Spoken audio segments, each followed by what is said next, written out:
A big news about the new relations between United States of America and State of Israel, as the Israeli Prime Minister Benjamin Netanyahu had explicitly rejected the 15-point peace plan.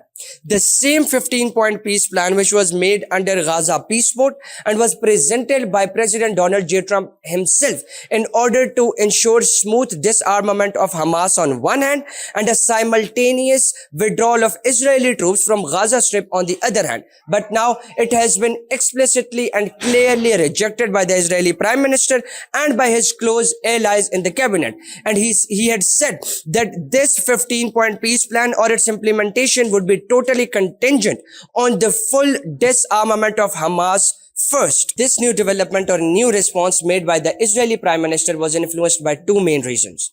Number one, the upcoming elections, and number two, the stance of far-right political wing of Israel. And to ensure his government for another time, and to ensure a close coalition with the far-right political wing or parties of the State of Israel, he had effectively and clearly rejected the implementation of 15-point peace plan and had said that the implementation of 15-point peace plan would be totally contingent to the complete disarmament of Hamas first. The main purpose of Gaza Peace Board was to ensure a gradual disarmament of Hamas, the phased withdrawal or retrieval of Israeli troops by the Gaza Strip, and the eventual reconstruction of Gaza.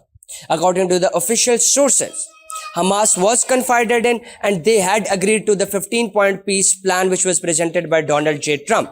And they had said that their disarmament is completely contingent on the phased withdrawal or retrieval of the Israeli troops from Gaza Strip. But on the other hand, Israeli Prime Minister Benjamin Netanyahu had said that they would not accept this fictitious agreement until it is real, which implies that he wants 100% disarmament of Hamas first, and then they would even think to initiate the retrieval or phased withdrawal of Israeli troops from Gaza Strip, thus making the government, the state, and the Prime Minister of Israel completely rogue in the eyes of global peacemakers.